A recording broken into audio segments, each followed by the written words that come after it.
আলিপুরদুয়ারের Sankosh বনবস্তিতে Python উদ্ধার চাঞ্চল্য এলাকায়।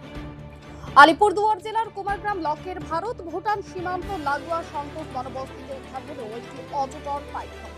চাঞ্চল্যকর এই ঘটনাটি ঘটেছে সংকোষ বনবস্তি এলাকার বাসিন্দা বাসুমতী প্রধানের বাড়ির কাছে। স্থানীয় সূত্রে জানা গেছে, আজ সকালে বাসুমতী প্রধানের ঘরের কাছে ঝোপঝাড়ের পাশে সাপটিকে দেখতে পান পরিবারের সদস্য প্রতিবেশীরা। লোকালয়ে অজগর দেখতে পেয়ে মুহূর্তে পুরো এলাকা জুড়ে আতঙ্ক ছড়িয়ে পড়ে। খবর চাউর হতেই আশেপাশের প্রচুর মানুষ ভিড় জমান বাসমতী প্রধানের বাড়ির সামনে। ঘটনার খবর পেয়ে দ্রুত সংকোষ এলাকার দায়িত্বপ্রাপ্ত বনকর্মী ও পরিবেশ প্রেমীরা ঘটনাস্থলে পৌঁছান। বনকর্মী এবং স্থানীয়দের যৌথ প্রচেষ্টায় দীর্ঘক্ষণের চেষ্টায় সুরক্ষিতভাবে সাপটিকে উদ্ধার করা সম্ভব হয়। বন দপ্তর সূত্রে জানা গেছে, এটি একটি পূর্ণ বয়স্ক অজগর সাপ। আনুমানিক ধারণা করা হচ্ছে সংকোষের গভীর জঙ্গল থেকে খাবারের সন্ধানে সাপটি লোকালয়ে চলে এসেছিল।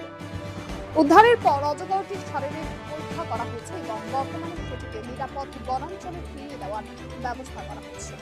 Bureau report, UB live news. খবর যখন আমরা তখন।